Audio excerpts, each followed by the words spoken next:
তো আজকে এই মাহফিলের আয়োজন হয়েছে। মাহফিলের মধ্যে মানুষ আসতে চায় খুব কম, আর মানুষ সত্যের বাণীও শুনতে চায় কম। আমার মুর্শিদ কিবলাউ কাবা কালান্দার ডাক্তার বাবা জাহাঙ্গীর বাই মানাল সুরেশ্বরী বলেছেন, বাবা সত্য সবাই জানে, সত্য সবাই মানে না। সত্য সবাই জানে, সত্য সবাই মানে না। এমন কোন মানুষ আছে যে এরা সত্য জানে না? তখন জিজ্ঞেস করলাম এটা কিভাবে? বলল যে দেখো, যে চুরি করে সেও সত্য জানে যে চুরি করা মহাপাপ, কিন্তু তারপরও সে চুরি করে, জানার পরেও করে। এখন সত্য সে জানলো কিন্তু সত্য মানতে পারলো না। যে ডাকাতি করে সেও জানে ডাকাতি করা মহাপাপ, কিন্তু তারপরেও সে করে এবং সে জানে যে পাপ করতেছে, আবার পরবর্তীতে সে তওবাও করে, ক্ষমাও চায়। সত্য জানলেই সত্য মানা যায় না।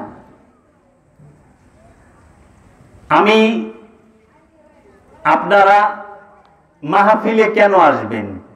কি কারণে? কি জানার জন্য? দুনিয়াবি কোনো কিছু না।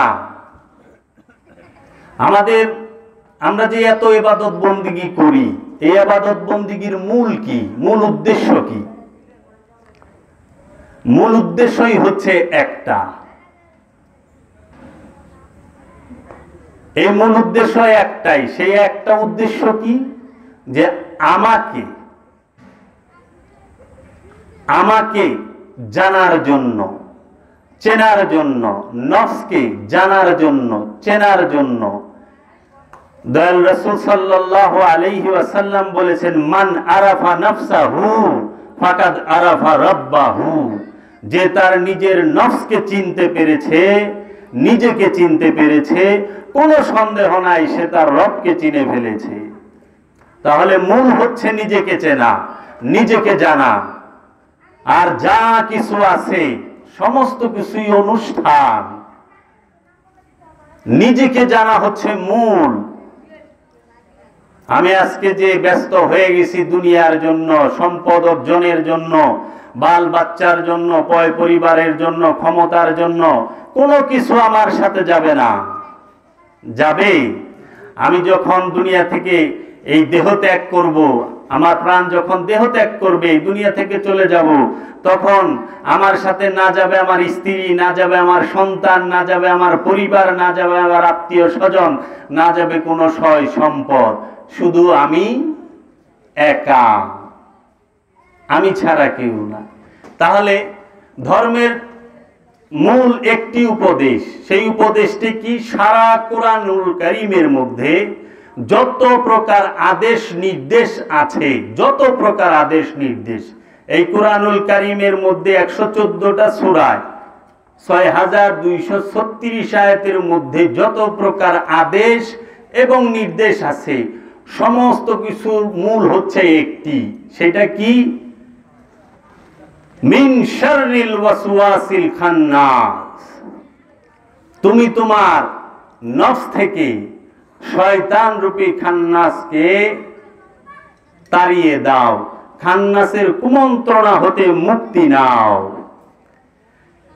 এই একমাত্র উপদেশ হচ্ছে তুমি শয়তান থেকে মুক্তি নাও।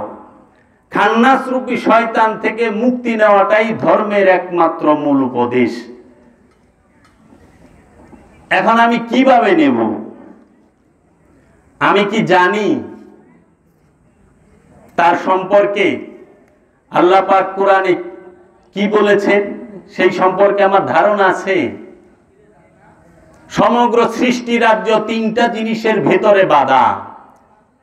আল্লাহর সমগ্র সৃষ্টি রাজ্য এবং রহস্য জগৎ তিনটা জিনিসের ভেতরে বাঁধা। সেই তিনটা জিনিস কি? প্রথম হচ্ছে নফস মানে প্রাণ, দ্বিতীয় হচ্ছে খান্নাস রূপী শয়তান, তৃতীয় হচ্ছে রূহ রূপী রব। এই তিন জিনিসের ভিতরে বাধা সমগ্র সৃষ্টি। আপনি দেখেন যত প্রাণী আছে, আমরা যতটি মানুষ এখানে আছি, প্রত্যেকের নফস আছে, প্রাণ আছে। এর আগে একটু ক্লিয়ার করা দরকার, নফস আরবি শব্দ, নফসের বাংলা হচ্ছে প্রাণ, যেটা আমি, আমাকে বলা হয়। কোরআন বলতেছে কুল্লু নাফসুন যায়িকাতুল মাউত, প্রত্যেক নফস মৃত্যুর স্বাদ গ্রহণ করবে। কুল্লু মানে প্রত্যেক, যায়িকাতুল মানে স্বাদ গ্রহণ করবে, টেস্ট নিবে। যায়েক মানে হচ্ছে স্বাদ গ্রহণ করা, যায়িকাতুল মাউত প্রত্যেক নফস মৃত্যুর স্বাদ গ্রহণ করবে, প্রতিটা নফস।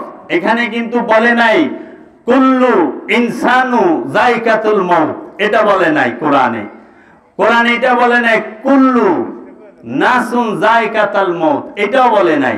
বলা হয়েছে কি কুল্লু নাফসুন, কারণ নফস প্রতিটা প্রাণীর আছে। প্রাণী হইলেই প্রাণ থাকবে, যার প্রাণ আছে সেই প্রাণী। প্রাণ পশু পাখিরও আছে, সমস্ত পশুকুলের প্রাণ আছে, মানব কুলের প্রাণ আছে, সমস্ত জিনদের প্রাণ আছে, সমস্ত গাছপালা তরুলতা সবার প্রাণ আছে। তো কুল্লু নাফসুন যায়িকাতুল মাউত, প্রত্যেক নফসের মৃত্যুর স্বাদ গ্রহণ করবে।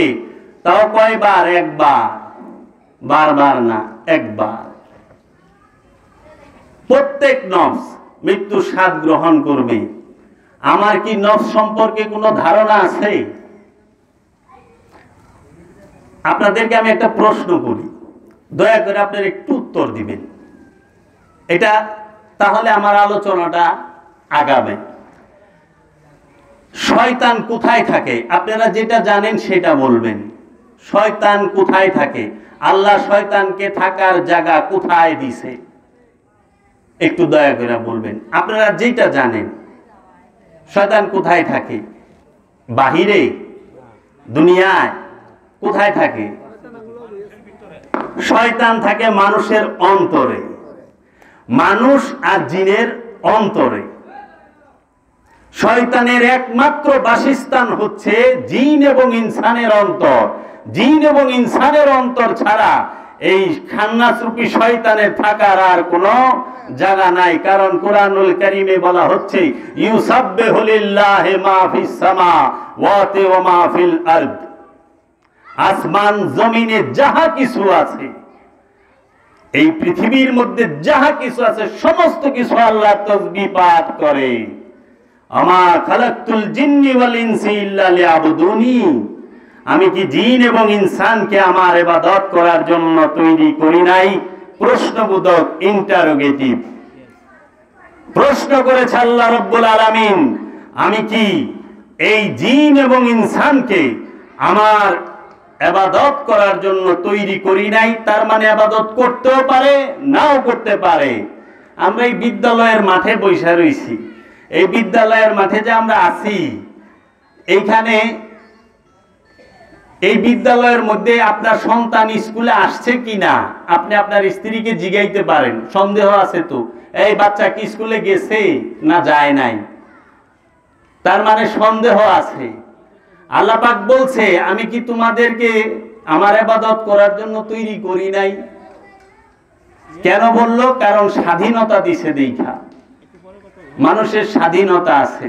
আমি আপনাদের সামনে আজকে শয়তানের পরিচয়টা তুলে ধরবো কুরআনুল মাজিদ থেকে। আগে প্রথমে আমাদেরকে শত্রু চিনতে হবে। প্রথমে চিনতে হবে নিজেকে, তারপরে চিনতে হবে শত্রুকে। জিন আর ইনসানের একমাত্র শত্রুই হলো শয়তান। এটা কার কথা? আল্লাহ রাব্বুল আলামিনের কথা। সূরা ইয়াসিনের 60 নম্বর আয়াতে বলা হচ্ছে ইয়া বানি আদম লা তা'বুদুশ শাইতান ইন্নাশ শাইতানা লাকুম আদুউম মুবিন। ইয়া বানি আদম, হে আদমের সন্তানেরা, লা তা'বুদুশ শাইতান, শয়তানের ইবাদত দাসত্ব কইরো না, শয়তানের ইবাদত কইরো না, দাসত্ব কইরো না। ইন্না শাইতানা, নিশ্চয়ই শয়তান হচ্ছে লাকুম, তোমাদের জন্য আদুব্বুম মুবিন, প্রকাশ্য শত্রু। আদুব্বুম মুবিন, প্রকাশ্য শত্রু, গোপন শত্রু নয়, প্রকাশ্য।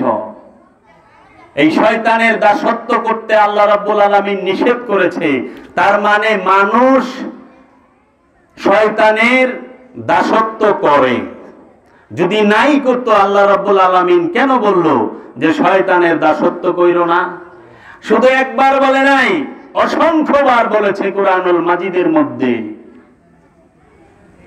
এখন সেই শয়তানের দাসত্ব কিভাবে করে সেটা তো জানতে হবে, সেইটার বিষয়ে একটু আলোচনা করি। জীবনে অনেক ওয়াজ শুনছেন আপনারা, অনেক মুরব্বিয়ান আছে এখানে, অনেক রকম ওয়াজ শুনছেন। আমি একটু বিষয় ভিত্তিক কথা বলতে চাই আপনাদের সামনে কোরআন থেকে। শয়তান একজন, একটা, এক শয়তানের রূপ হচ্ছে চারটা। এক শয়তান, তার রূপ হচ্ছে চারটা। দলিল কোথায়? কি কি রূপ? শয়তানের প্রথম রূপ হচ্ছে ইবলিস, দ্বিতীয় রূপ হচ্ছে খান্নাস, তৃতীয় রূপ শয়তান, চতুর্থ রূপ মারদুদ। দলিল কোথায়? কুরআনুল কারীমে বলা হচ্ছে সূরাতুল বাকারার 34 নম্বর আয়াতে, উসজুদু লিআদামা, আল্লাহ রাব্বুল আলামিন সমস্ত ফেরেশতাদেরকে এবং ফেরেশতার যে সরদার আজাজিলকে বলল, উসজুদু লিআদামা, আদমকে সিজদা করো। ফাসাজাদু, সবাই সিজদা দিল, ইল্লা ইবলিস, অহংকারী সিজদা দিল না, ইবলিস দিল না। ইল্লা ইবলিস, ইবলিস সিজদা করলো না। পাইলেন যে শয়তানের একটা রূপের নাম হচ্ছে ইবলিস। ইবলিস অর্থ কি? ইবলিস কাহাকে বলে? ইবলিস শব্দটা হিব্রু ভাষা, আরবি না। ইবলিসের মাজদার দাউন হচ্ছে বালাসা। বালাসা মানে অহংকার, আর ইবলিস মানে হচ্ছে অহংকারী। অহংকার হিব্রু ভাষায় বলা হয়, আরবিতে অহংকারকে বলা হয় বালাসা, আর যে অহংকার করে তাকে বলা হয় হিব্রু ভাষায় ইবলিস। পাইলেন সূরা বাকারার 34 নম্বর আয়াতে। শয়তান দ্বিতীয় রূপ। শয়তানের দলিল কোথায়? ইবলিসের দ্বিতীয় রূপ হচ্ছে শয়তান। শয়তান শব্দের অর্থ কি? কুমন্ত্রণা দাতা, যে সব সময় পাথরের আঘাত খায়। সূরা হিজরের মধ্যে বলা হচ্ছে, ফাইজা কারাতাল ফাস্তাইজ আউযু বিল্লাহি মিনাশ শাইতানির রাজীম। আপনারা কুরআনুল কারীম পাঠ করার আগে আপনারা যখন সূরা কেরাত পাঠ করেন তখন বলেন না আউযু বিল্লাহি মিনাশ শাইতানির রাজীম? পাইছেন? আউযু বিল্লাহি মিনাশ শাইতানির রাজীম, আউযু, আমি আশ্রয় চাই, বিল্লাহে, আল্লাহর কাছে, হি মিনাশ শাইতানির রাজীম, শয়তান যে কুমন্ত্রণা দাতা। আর রাজিম মানে হচ্ছে পাথরের আঘাত খাওয়া। অনেকে অর্থ করে যে বিতাড়িত। যদি শয়তান বিতাড়িতই হয়ে যায় তাহলে আর দাসত্বের প্রয়োজন কি? আমি তো দাসত্বই করি তাকে তাড়াবার জন্য, কারণ তাকে তাড়ানোর জন্যই দাসত্ব, ইবাদত। তাহলে পরে বলা হচ্ছে আউযু বিল্লাহি মিনাশ শাইতানির রাজীম, আমি আশ্রয় চাই আল্লাহ রাব্বুল আলামিনের কাছে এই পাথরের আঘাত খাওয়া শয়তানের থেকে। এই পাথরের আঘাত কি? পাথর কাকে বলে? কোন পাথর?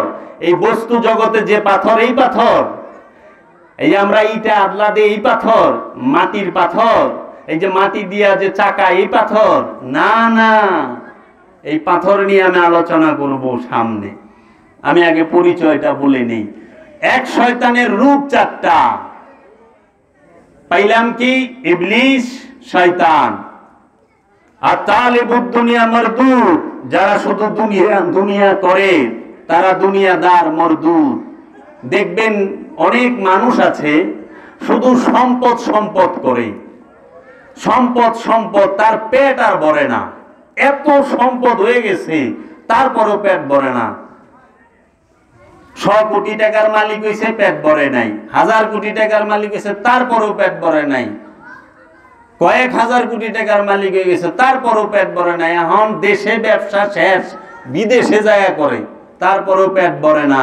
তখন আল্লাহ রাব্বুল আলামিন বলে, আলহাকুমুত তাকাসুর হাত্তা জুরতুমুল মাকাবির। ওর মুখে মাটি না পড়া পর্যন্ত ওর চাওয়া শেষ হবে না, হবে না। তখন তার মুখে মাটি দিতে হয়, মানে মৃত্যু। মৃত্যু হইলে তার চাওয়া শেষ। এই যে পাইলেন কি? শয়তান, ইবলিস, মারদুদ। সূরা নেসার মধ্যে এই মারদুদের পরিচয়টা পাবেন। এখন বাকি রইল খান্নাস, সেটা সবচেয়ে ভয়ঙ্কর রূপ। এই শয়তানের সবচেয়ে ভয়ঙ্কর রূপ হচ্ছে খান্নাস। খান্নাস শব্দের অর্থ হচ্ছে কামনা। কামনাকেই খান্নাস বলা হয়, বন্ধন, মায়া। আপনি দেখেন এমন কোন মানুষ নাই যে কামনা এবং বন্ধনের ভেতরে নাই।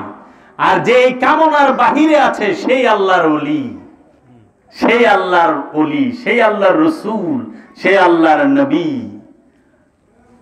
দলিল কোথায়? সূরা নাস আপনারা সবাই পড়েন।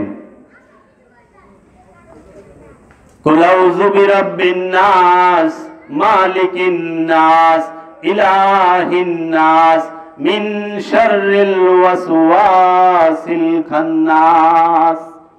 পড়েন না? মিন শাররিল, মিন হইতে, শাররিল ওয়াসওয়াসিল খান্নাস, খান্নাসের কুমন্ত্রণা হইতে আশ্রয় গ্রহণ করো। এই সূরা নাস এটা অনেক মর্যাদা সম্পূর্ণ সূরা। এর রহস্য অনেক গভীর। এটা তখনই বুঝতে পারবেন যখন আপনি মুরাকাবা, মুশাহেদা করবেন। তাহলে এক শয়তানের কয়টা রূপ পাইলাম? 4টা। শয়তান, ইবলিস, খান্নাস, মারদুদ। আরেকটা রূপ আছে তার, কোরআনুল মাজিদে সেই রূপটার কথা বলা হয়েছে। সেটা ভয়ঙ্কর রূপ। শয়তানের 100%, ইবলিসের 100%, খান্নাসের 100%, মারদুদের 100%, টোটাল 400%। 100 100 100 100 যোগ 400%। যেইটার মধ্যে যোগ হয়ে যায় তাকে বলা হয় খবিশ। কোরআনে খবিশ আছে না? আল খবিসাতান আল খবিস, খবিসের সাথে খবিস মিলবো। খবিসের উপরে বেশ কয়েকবার কোরআনে আসছে। শয়তান সম্পর্কে কোরআনে 65 বার শয়তানের কথাটা আসছে। সারা কোরআনে 65 বার কোরআনে শয়তান সম্পর্কে আসছে। হয়তো অনেকেরই অজানা, জানা নাই। আমি অনেক কিছু জানলাম, আমি অমুকের ঘটনা জানলাম, তমুকের, আমি সবাইকে চিনি, সবাইকে জানি, কিন্তু আমি আমাকে চিনি না। সবচেয়ে বড় হচ্ছে এইটা।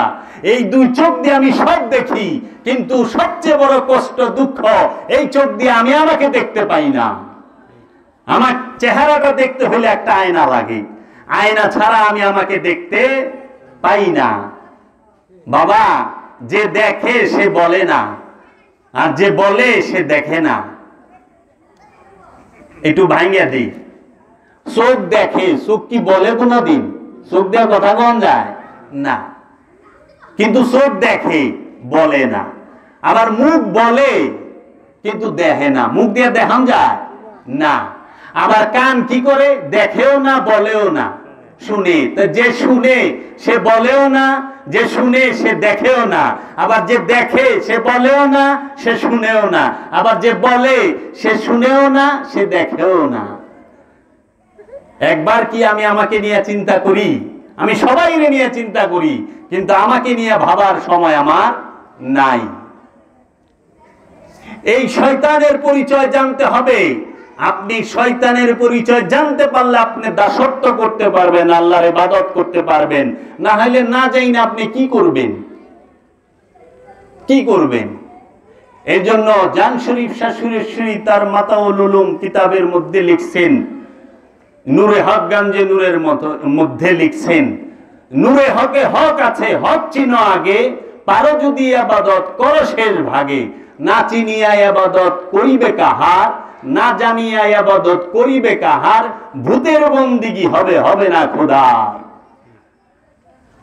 আগে জানেন, আগে জানেন। আমরা জানতে চাই না। আমাদের এটা হচ্ছে আমি সব জানি, আমি কিছুই জানি না।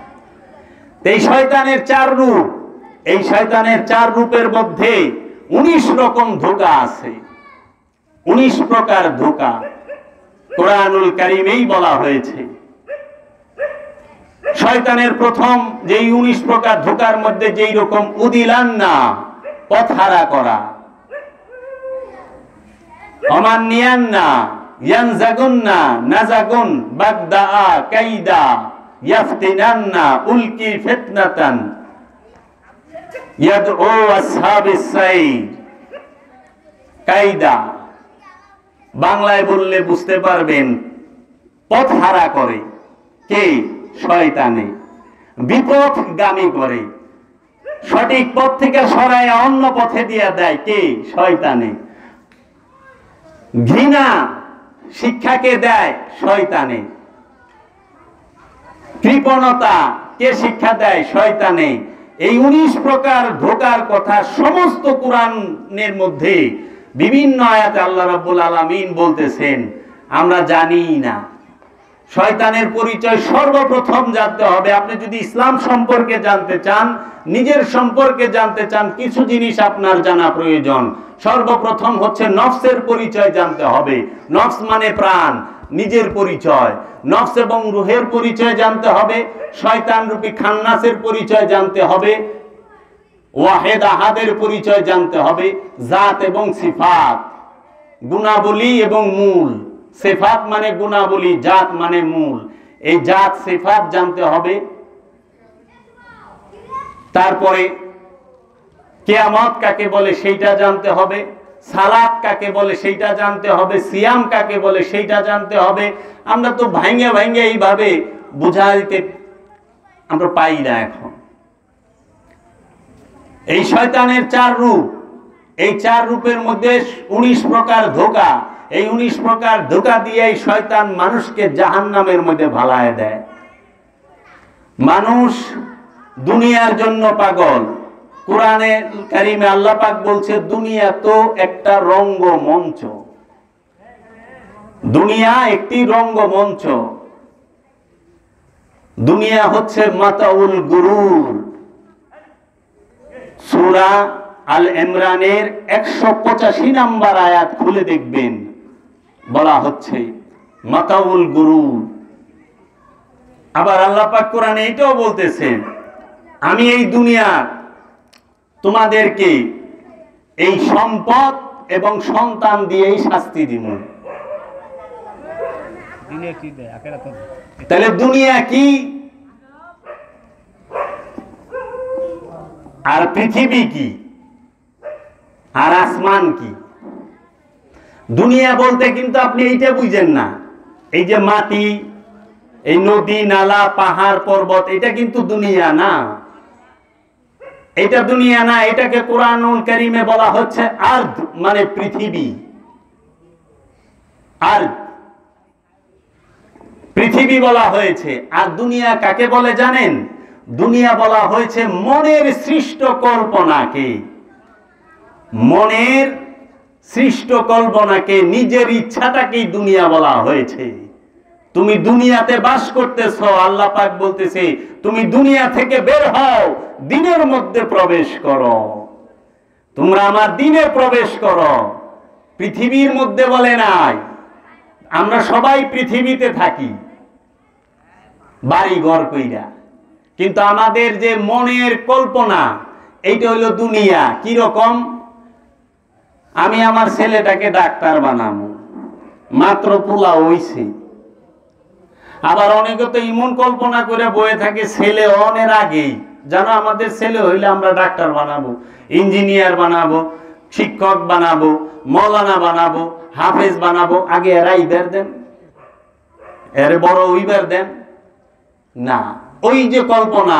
কিন্তু সেইটুক বিশ্বাস করে না যে আমার সামনে নিঃশ্বাস নিতে পারুম কিনা তার গ্যারান্টি নাই। আমারই তো গ্যারান্টি নাই, আমি তারে কি বানাবো? আর সে যে তকদির নিয়ে আসবে সেই অনুযায়ী তো সে হবে। তাহলে এই দুনিয়ার মধ্যে সবাই বাস করে, কার মনের মধ্যে কল্পনা নাই? কল্পনা ছাড়া কয়জন মানুষ আছে? আমরা এখানে যারা আছি হাত তুলে কইতে পারবো যে আমার কোনো কল্পনা নাই, চাওয়া নাই, পাওয়া নাই, ইচ্ছা নাই, কামনা নাই, বাসনা নাই? নাই। কল্পনা ছাড়া যে আছে সে আল্লাহর ওলি, সে আল্লাহর ওলি, সে হাদি, আল্লাহর নবী, আল্লাহর রাসূল। আজকে এমন একটা দিন, এই মাসটা এমন এক মাস, বরকতময় মাস। আপনি দেখেন দয়াল রাসূলের আগমন হয়েছে। দয়াল রাসূল সাল্লাল্লাহু আলাইহি ওয়াসাল্লাম যদি এই পৃথিবীর বুকে আগমন না করতেন, আমরা কি ইসলাম পাইতাম? না। আমরা কি নামাজ পাইতাম? না। রোজা পাইতাম, হজ পাইতাম, যাকাত পাইতাম, কুরবানি পাইতাম? না। দয়াল রাসূলের আগমন না হইলে আমরা এগুলা কিছুই পেতাম না। মসজিদ মাদ্রাসা পাইতাম? পাইতাম না। কোরআন হাদিস কোনো কিছু পাইতাম না। সুন্নত পাইতাম, নফল পাইতাম, ফরজ পাইতাম না, কিচ্ছু পাইতাম না। দয়াল রাসূলের আগমনের কারণে আমরা সব পাইছি। তাহলে সেই দয়াল রাসূলের আগমনের দিনে কি আমরা একটু খুশি হইতে পারি না? আমাদের বাড়িতে যদি কোনো মেহমান আসে আমরা খুশি হইয়া যাই।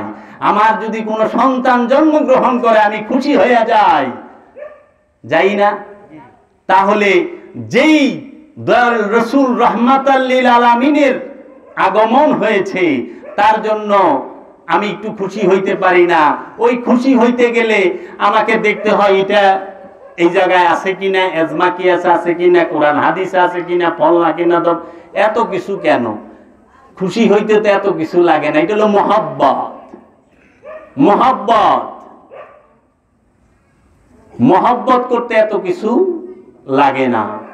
মহব্বত করতে শুধু লাগে সরল হৃদয়, সরল হৃদয়। মহানবী সাল্লাল্লাহু আলাইহি ওয়াসাল্লাম সম্পর্কে আল্লাহ রাব্বুল আলামিন বলতেছেন, আমা আরসালনাকা ইল্লা রাহমাতাল লিল আলামিন, হে আমার হাবিব, আমি আপনাকে জগৎ সমূহের রহমত হিসেবে প্রেরণ করেছি। আন-নাবিয়্যু আউলা বিল মুমিনিন আনফুসিহিম, মুমিনদের জানের থেকেও আউলা মানে প্রিয় আল্লাহর রাসূল, আল্লাহর হাবিব, মানুষের থেকে না,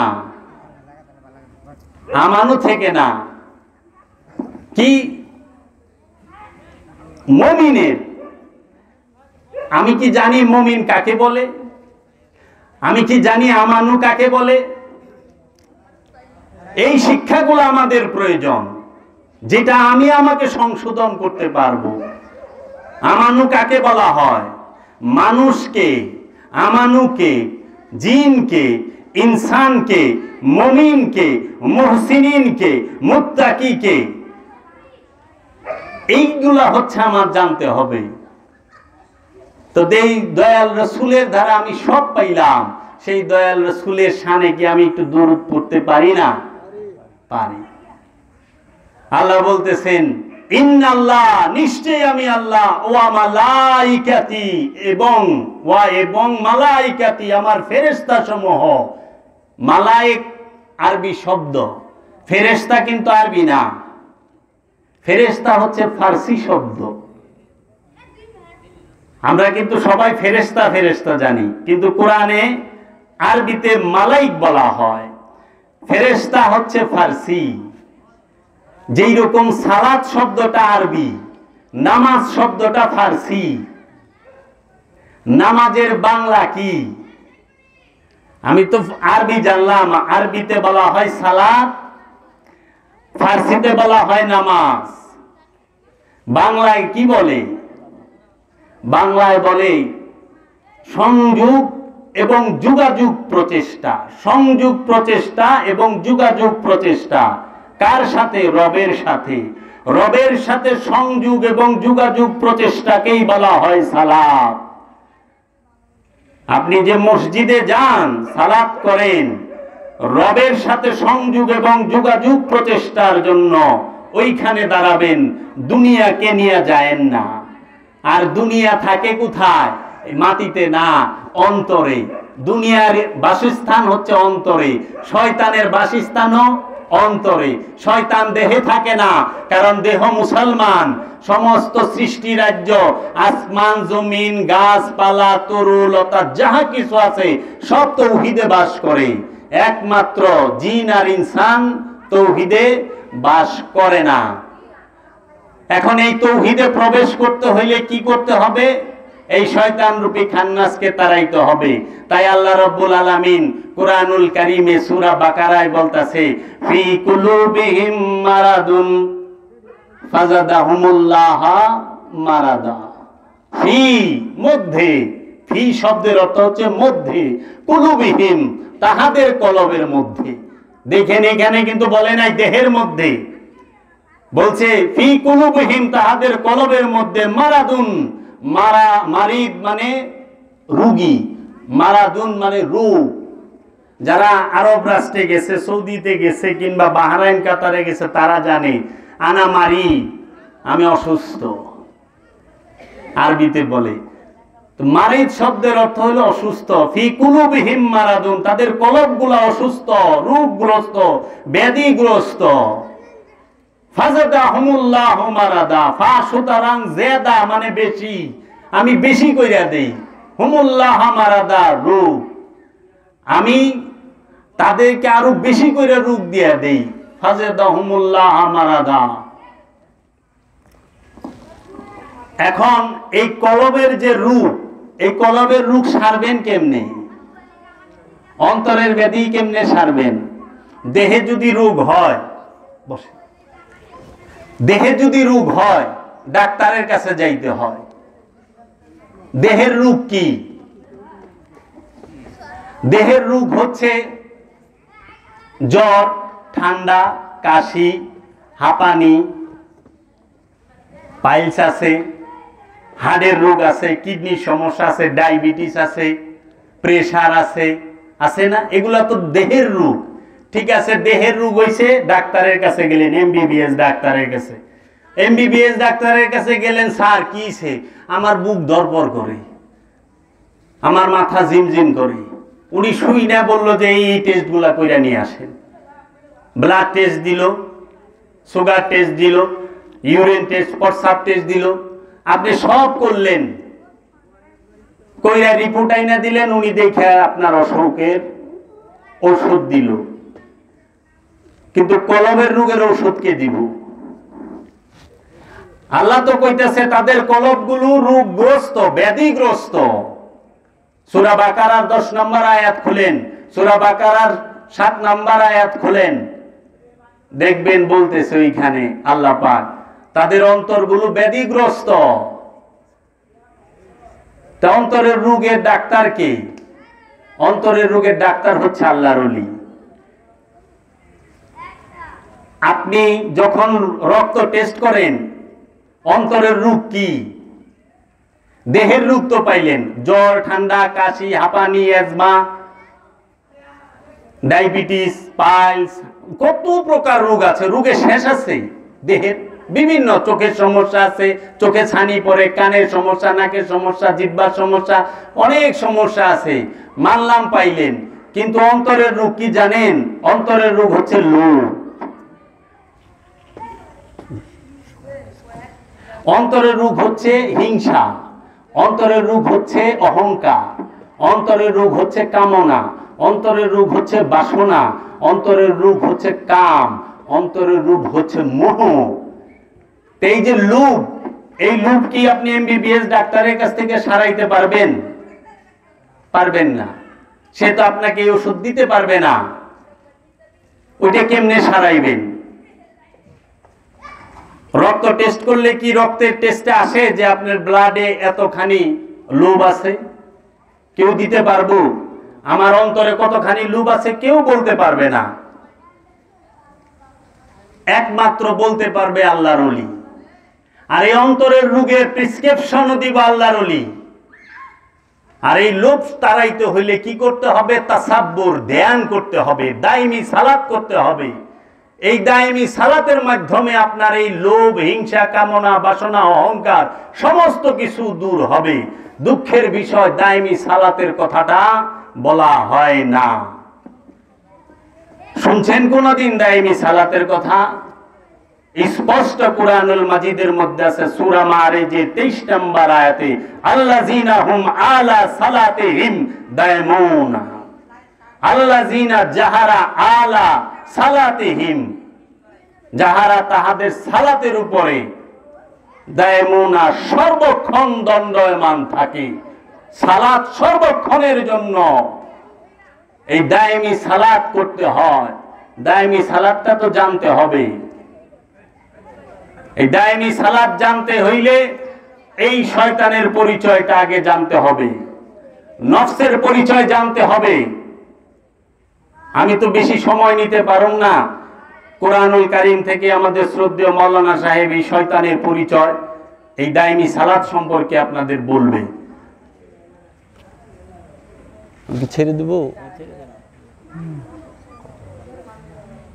না? 20 মিনিট তো কতক্ষণ কইলাম? 15-20 মিনিটের মধ্যে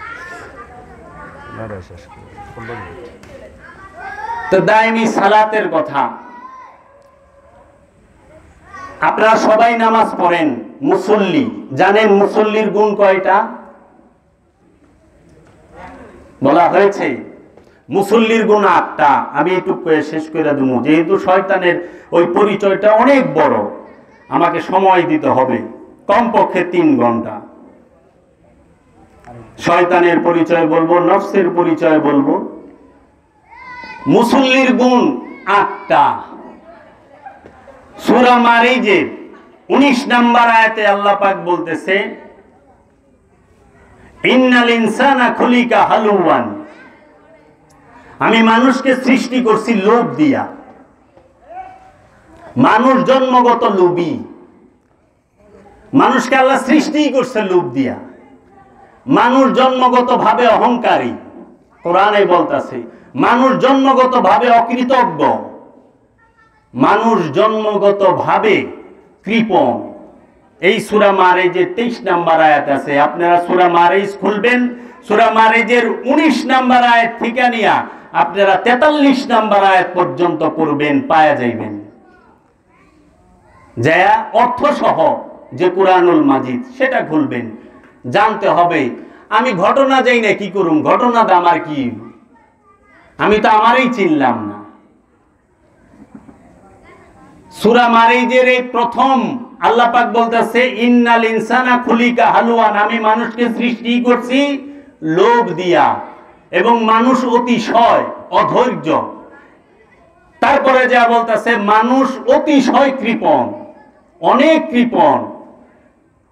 তাহাদের যখন কোনো ভালো কিছু স্পর্শ করে তখন তাহারা, মন্দ স্পর্শ করলে তখন তারা অধৈর্য হয়ে যায়, অস্থির হয়ে যায়। আপনার যদি কোনো একটা অ্যাক্সিডেন্ট হয় কিংবা কেউ যদি আহত হয়, কোনো ক্ষতি হয়, আমরা অস্থির হয়ে যাই না? হায় হায় আল্লাহ, কি হইব, এই কি হইলো, এইটা তো আছে, আমি যদি এইটা না করতাম এইটা হইতো না, ওইটা না করতাম ওইটা হইতো না। কিন্তু এইটা বলে না, এইটা বলে না। আল্লাহ পাক ওই যে কুরআনুল মাজিদের মধ্যে বইলা দিছে কিয়া, যে ইন্না আসাবাতাহুম মুসিবাতুম ক্বালু ইন্না লিল্লাহি ওয়া ইন্না ইলাইহি রাজিউন। এই যত মুসিবত, আপদ, বিপদ যা কিছু আইছে আমার রবের তরফ থেকে আসছে। ক্বালু, তুমি বলো, ইন্না লিল্লাহি ওয়া ইন্না ইলাইহি রাজিউন। এটা আল্লাহর তরফ থেকেই আসছে, আবার তিনিই নিয়ে যাবেন, তার তরফই চলে যাবে। এটা কিন্তু বলি না, আমরা হতাশ হয়ে যাই। তাহলে কি করি আমরা? এই তিনটা জিনিস, মানুষ অতিশয় কৃপণ, মানুষ অতিশয় লোভী, মানুষ খুব সে অধৈর্য। তারপরে যা বলতেছে ইল্লাল মুসাল্লিন, মুসল্লি ব্যতীত, মুসল্লি ব্যতীত সবাই অধৈর্য, কৃপণ, লোভী। মুসল্লি কিন্তু অধৈর্য না, মুসল্লি কিন্তু কৃপণ না, মুসল্লি সে কৃপণও না, অধৈর্যও না, লোভীও না। এই তিনটার একটা যার মধ্যে আছে সে মুসল্লি না। এখন আপনি বিচার করেন আপনি কোন জায়গায় আছেন।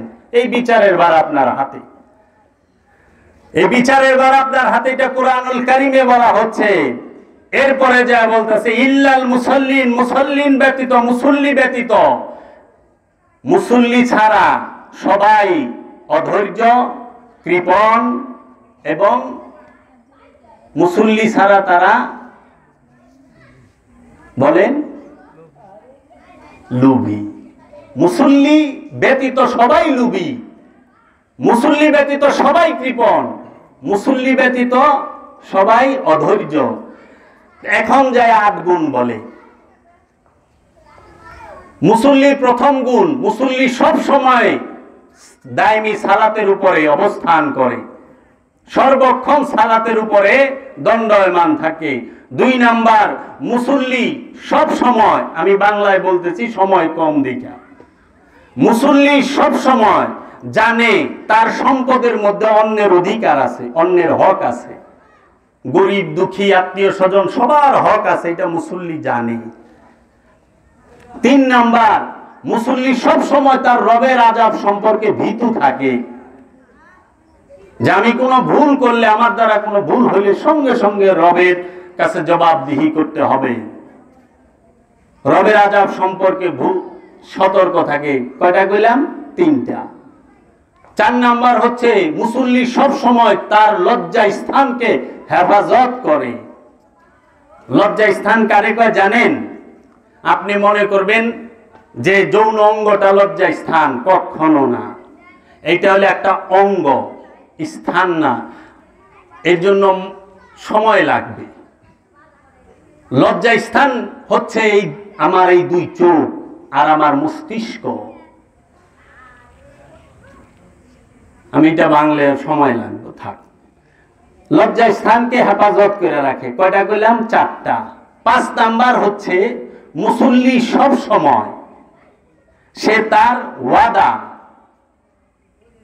রক্ষা করে এবং আমানত রক্ষা করে। মুসল্লি ওয়াদা এবং আমানত রক্ষা করে, 5টা। তারপরে 6 নাম্বার, মুসল্লি সব সময় সাক্ষ্যদানে অটল থাকে। মুসল্লি সব সময় সাক্ষ্যদানে অটল থাকে। মিথ্যা সাক্ষী মুসল্লি দেয় না, মিথ্যা বিচার মুসল্লি করে না।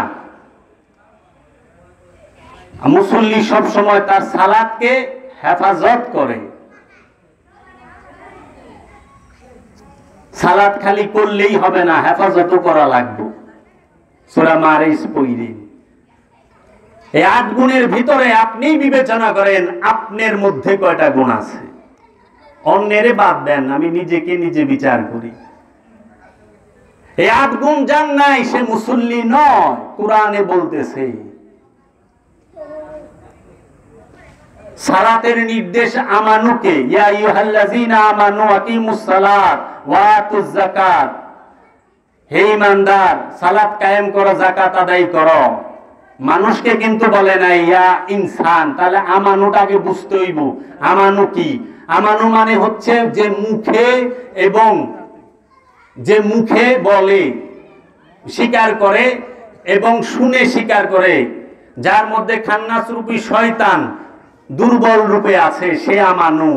আর মুমিন যে খান্নাস রূপী শয়তান মুক্ত, মুমিনের জন্য কোনো আদেশ সারা কোরআনে নাই। মুমিন আদেশ নির্দেশের ঊর্ধ্বে। মুমিন হচ্ছে হাদি।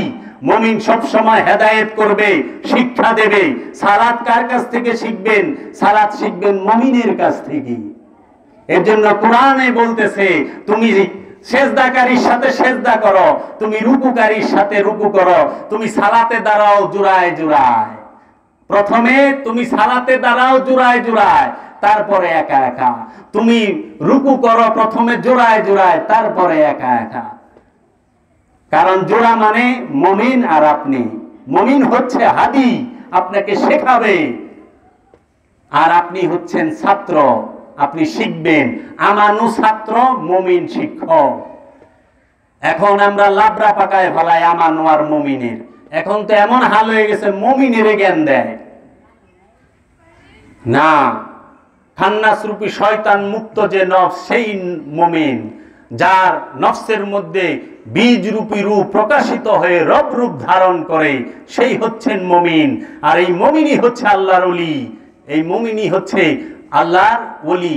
সমস্ত রাসূলগণ মুমিন, সমস্ত নবীগণ মুমিন, এবং আমার দয়াল রাসূল রাহমাতাল লিল আলামিন মুমিনেরও মুমিন, সমস্ত মুমিনদের মুমিন। তো যাই হোক, আমি আর আমার কথা দীর্ঘায়িত করব না, সময় শেষ। আমাদের শ্রদ্ধেয় মাওলানা সাহেব আছেন, ওনাদের সাথে আপনাদের সাথে মূল্যবান আলোচনা রাখবে, আপনারা শুনেন। আমার জন্য দোয়া করবেন আপনারা সবাই। কারণ আমি বিষয় ভিত্তিক আলোচনা করি, একাডেমিক আলোচনা করি। একাডেমিক আলোচনায় কিছু আমি জানতে পারুম, শিখতে পারুম। বদনা থেকে বাঘ মেরা ফেলাইছি, এটাতে আমি কি করব? কোন আমার কোনো লাভ হইব? আমি কবে বাঘ মারুম বদনা থেকে? এইটাই লাভ হইব যে আমি কি পাইলাম। আমি যে লা ইলাহা ইল্লাল্লাহ জিকিরটা করি, আমি কি জানি কি করি? আমার আর 3 মিনিট সময় আছে। লা ইলাহা ইল্লাল্লাহ, লা মানে নাই, ইলা মানে নেতা কর্তা অধিকারী, ইল্লা মানে ব্যতীত আল্লাহ। আল্লাহ ছাড়া আমার এই হৃদয়ে অন্য কোন ইলা, নেতা কর্তা অধিকারী কেউ নাই। জিকির করতেছি, কিন্তু আদত কি সত্য? আমার অন্তরে কি লোভ নাই? আমার অন্তরে কি হিংসা নাই? আমার অন্তরে কি অহংকার নাই? আমার অন্তরে কি কামনা বাসনা নাই? এইটাকে দূর করার জন্য এই ইসমে জাত জিকির করতে হয়। লা ইলাহা ইল্লাল্লাহ, লা ইলাহা ইল্লাল্লাহ, লা ইলাহা ইল্লাল্লাহ। এই জিকিরে যখন আপনি কামিয়াব হবেন, তখন জিকির করবেন আল্লাহু, মানে আল্লাহ আছে কোথায়? আমার অন্তরে। আল্লাহ অন্তরে থাকে, শয়তানও অন্তরে থাকে। শয়তান যতক্ষণ অন্তরে আছে ততক্ষণ আল্লাহ নাই, আর আল্লাহ যখন অন্তরে আছে তখন শয়তান নাই। এর জন্য আল্লাহ বলছে লা মাওজুদা ইল্লাল্লাহ, আল্লাহ ছাড়া কোনো কিছুর অস্তিত্ব নাই। ওয়াহদাহু লা শারীকা লাহু। তোমার এই অন্তরে যতক্ষণ পর্যন্ত শয়তানের অস্তিত্ব থাকবো, ততক্ষণ আমি রব থাকবো না। এইটাকে তাড়ান। এইটাকে তাড়ানোর শিক্ষা যে দিতে পারে, সেই আল্লাহর ওলির কাছে বায়াত গ্রহণ করেন।